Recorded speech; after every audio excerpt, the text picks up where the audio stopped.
we've got another episode for you today, Wisconsin weather experts. And this one, of course, is jam-packed. I am sure you're sitting at home thinking, yeah, they've got a lot to talk about today. Yes. We do, because it wasn't only us. There was so many other areas hit by this monster of a storm. And again, you know, we were just talking about this late last week, but this was another storm system that brought in heavy snowfall, blizzard conditions, tornadoes down south in Illinois, and high wind even here in southeast Wisconsin. Really significant storm system. We're going to dig into all of what happened here at home. Tom Walks is going to break down some of the higher level impacts, how the jet stream is making some of these storms a little more impactful in the last little while. But now things have changed completely. Let's go live. We're down, I believe, at Bradford Beach. We have Carrie Doctor, our very own Carrie Doctor, who's head of our digital stuff here, and he's got us up on his TrueView live phone. Carrie, I don't know if you can hear us, but that's quite the rockin' beach there right now. Yeah, it's very quiet. Rather noisy though because of the wave action that's coming on in. All of a sudden the wave started to kick up. Yeah, it's windy down here for sure. This morning when I was driving into work, I passed by here and there were actually surfers out on the water, and the waves, I think, were even higher then. Yeah, well, the wind conditions have improved. It's still windy, but the wind conditions have improved rather dramatically. A lot of white caps out there, but what a huge change with the blue sky and sunshine. Nobody's out there in their shorts today, I bet, though. Nobody's out here right now, but I have seen people walking along the beachfront, and I'm sure people that are taking in the blue skies and sun. Oh, absolutely. A big change of pace, kind of the calm after the storm. And yeah, look at that stuff. That water is still pretty rough. Yeah, it is. But temperatures right now are in the mid-30s. Yeah. So imagine dipping your toe in that water. It would not feel comfy, especially combined with the wind. But like you said, Rob, just to have some sunshine this morning and through the rest of the afternoon after what was such a dreary day yesterday. I mean, we went from seeing a steady cold rain with highs only in the upper 30s to some hail in the afternoon, to some sleet, to some snow and wind all day long. And you could hear that sleet just against the windows. Yes. It even took me by surprise, even though I knew it was coming. It's like, that's weird. It was loud. It's a weird, very loud, weird sound when that precip changes as it did. And then, of course, this morning, folks were waking up and taking a look at the damage. Our very own Zoe Chapala from Fox 6 was out this morning in Whitefish Bay. This is just one of 3 of the cars belonging to this homeowner that is totaled just as a result of the high winds and the storm damage overnight. You can see one of the trees had fallen down and it impaled his car through the windshield. Now, thankfully, nobody was inside, but I mean, it is a scary sight to see. Take a look at this video. The tree fell on top of the garage where the other 2 cars still sit this morning. This is in a neighborhood near Hampton and Bartlett in Whitefish Bay.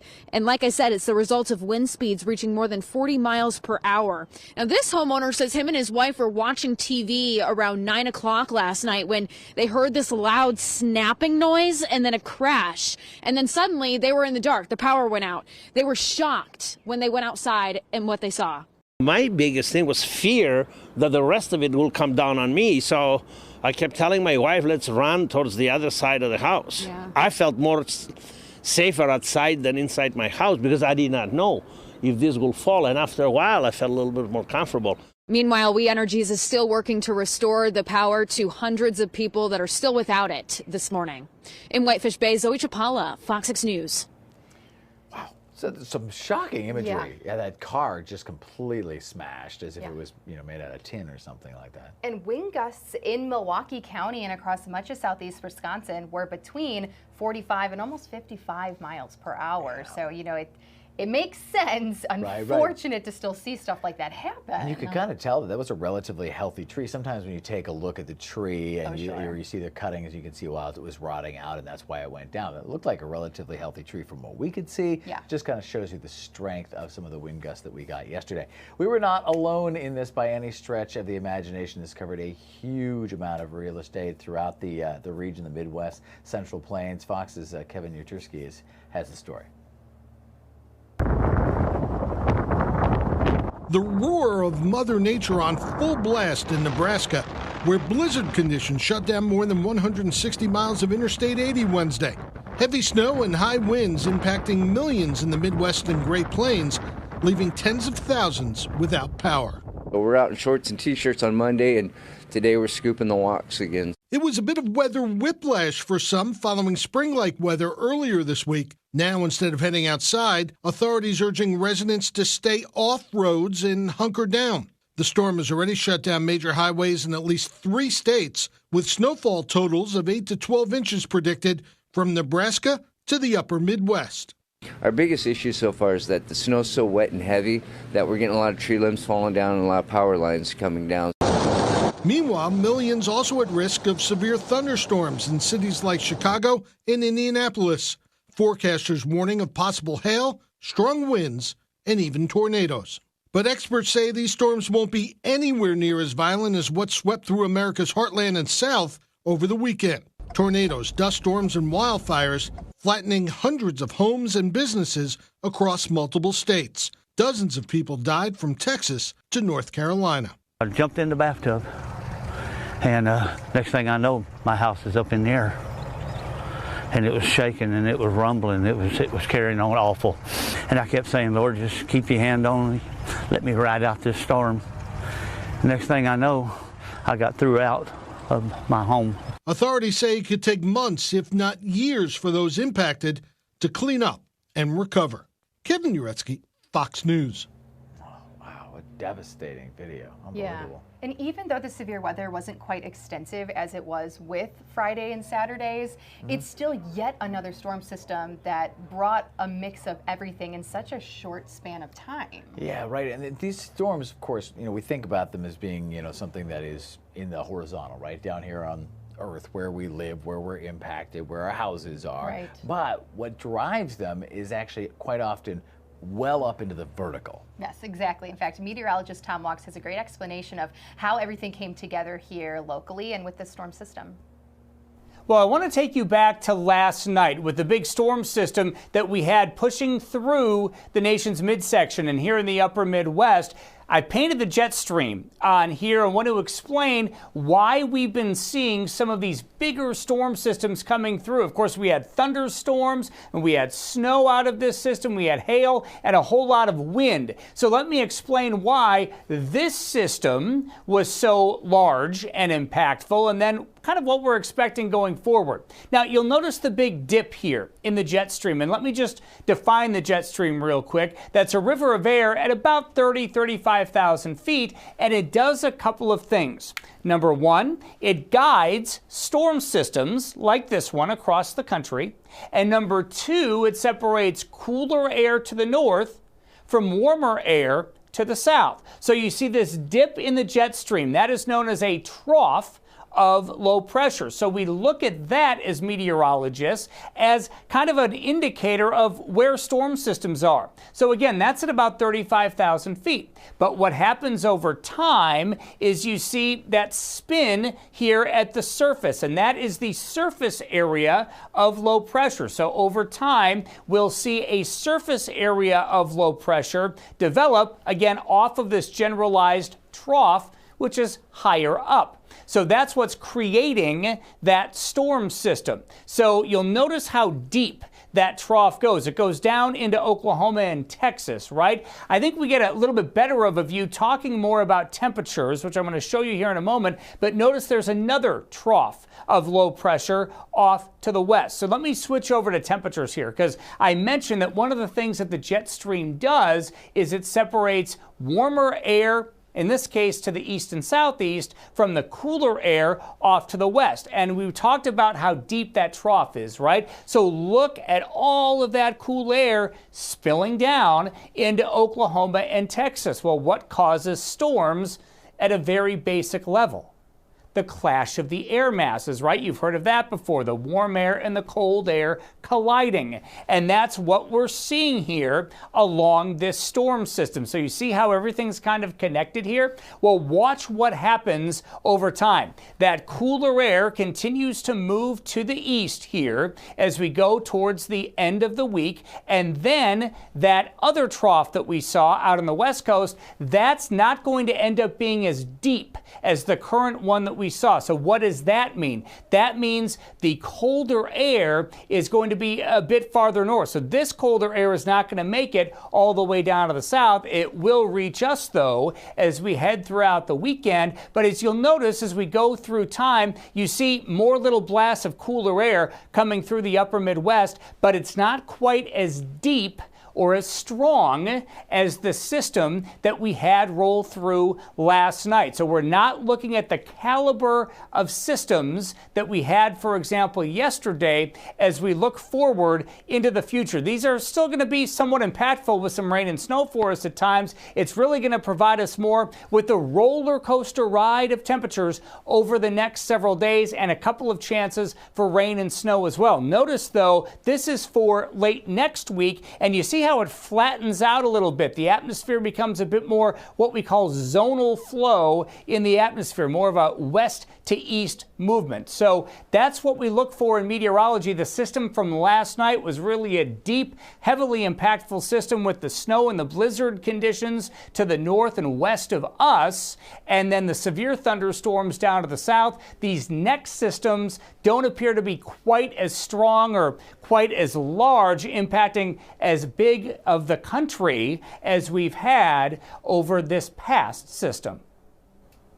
There you go. It's very interesting stuff. More proof of how big things really are, Yes. even though they impact us on a very small local level. Yeah, and we're not just looking at the surface. You know, we're looking way high up in the atmosphere, too. That's what we do as meteorologists. And of course, as meteorologists, we not only look back, as we've just been spending the first 10 minutes of our show, 12 minutes of our show doing, but we also look ahead. Yes. And so let's do a little bit of that now. Well, first, we'll start with some looking back at the wind gusts. Yes. But then Steph's going to take us into the future. Yeah, and you know, our forecast going forward is okay. Today, tomorrow, actually looking really good. And then a couple more disturbances will make their way on in. But let's start here in southeast Wisconsin with some of our peak wind gusts. You know, earlier in the show, we were talking about some of the damage that parts of northern Milwaukee County saw, Whitefish Bay specifically, and it's understandable. Racine hit a peak wind gust of 53 miles per hour, Milwaukee just over 50, and even down the list to Waukesha, almost 40 miles per hour. So it's pretty safe to say a lot of spots saw gusts close to, if not over, 40 miles per hour yesterday. And really all throughout the day yesterday, the wind was strong, but it was strongest during our overnight hours.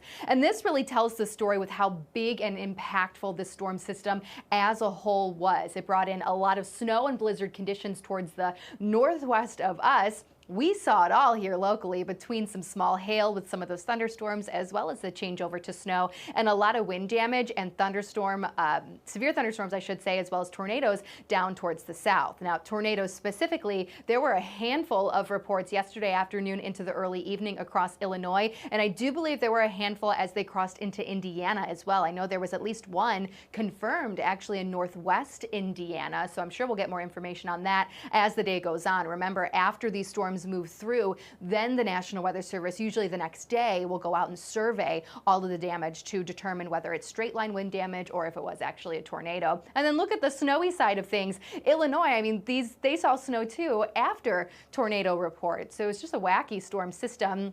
But a lot of spots, including northwestern Wisconsin, all the way down into parts of Nebraska and Kansas, picked up snowfall totals as high as 10 inches, including in parts of Wisconsin. Plus, with the high winds, as you saw earlier, it created very hazardous blizzard-type conditions across much of the upper plains. And now, just for fun, let's check in on our seasonal snowfall with the fact that some of our northern communities especially picked up a decent amount of snow out of this one. You'll notice we are all still well below average for the season. And remember, we're into spring now, so winter will officially go down as below average, and especially meteorologically because that started March 1st. But again, certainly a deficit, even with yesterday's snowfall across the state.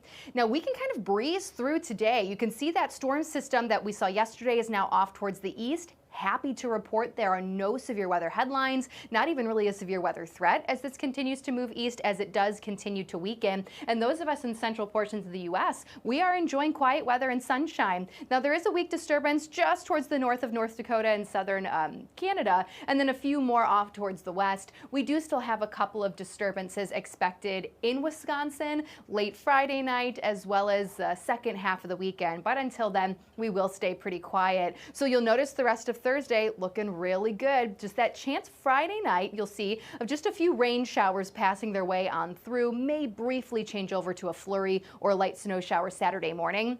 The rest of Saturday looks good, but Sunday morning we see another system rolling on in that will start as rain, and then wraparound moisture will then change things over to likely a light scattered snow late Sunday night on into Monday morning. Now temperatures are cooler across the entire country, as you can see, even down south into Texas. Those temperatures right now are in the 50s and the 60s, and highs will likely only be in the 60s and 70s down towards the south. Not too bad across the upper plains, but the Great Lakes region, including here in Wisconsin, we're going to feel below average today. In fact, temperatures will likely stay in the 30s throughout the remainder of your day today, dropping pretty normally throughout our nighttime hours. Friday, though, we climb. Those temperatures will actually be back to 50s, and that does look to be our one above average day, because then temperatures will drop heading into the weekend, and even much of next week looking cooler than average. So all the more reason to get outside tomorrow, enjoy a little bit more sunshine, and temperatures in the 50s.